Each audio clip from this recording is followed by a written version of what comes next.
সম্প্রতি সামাজিক যোগাযোগ মাধ্যমে প্রিন্স মামুন নামে একটি উটের ভিডিও ব্যাপকভাবে ভাইরাল হয়েছে। ভিডিওতে দেখা যায় এক ব্যক্তি উটটির বিভিন্ন অঙ্গ প্রত্যঙ্গে হাত রেখে মজা করে বলছেন, এটা প্রিন্স মামুনের। তিনি উটটিকে বারবার এই নামেই পরিচয় করিয়ে দিচ্ছিলেন, যা অনেকের মাঝেই কৌতূহল ও হাস্যরসের জন্ম দিয়েছে। তবে পশুর এ ধরনের নামকরণ ও সামাজিক মাধ্যমে ভাইরাল করে তোলাকে অনেকেই নেতিবাচকভাবে দেখছেন। তাদের মতে, যেসব পশু আল্লাহর সন্তুষ্টির জন্য কোরবানি করা হবে সেই পশুগুলোর প্রতি বাড়াবাড়ি বিনোদনমূলক আচরণ ও নামকরণ সম্মানজনক নয়। কুরবানি একটি ধর্মীয় বিধান, তাই তা যেন যথাযথ ভাবগম্ভীরতায় পালন করা হয়, এমনটাই প্রত্যাশা সচেতন মুসলমানদের। ঈদুল আজহাকে সামনে রেখে রাজধানীর গাবতলী হাটে উঠতে শুরু করেছে কুরবানির পশু।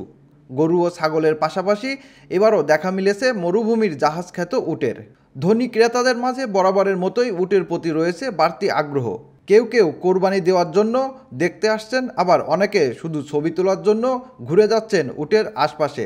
বিক্রেতারা জানাচ্ছেন, ক্রমবর্ধমান চাহিদার কারণে গাবতলী হাটে উটের সংখ্যা দিন দিন বাড়ছে, পাশাপাশি আনা হয়েছে দুম্বাও। এবারের হাটে উটের দাম হাঁকা হচ্ছে সর্বোচ্চ 28 লাখ টাকা পর্যন্ত। উট দুম্বার পাশাপাশি হাটে নজর কাড়ছে নানা নামের বিশাল আকারের গরুও।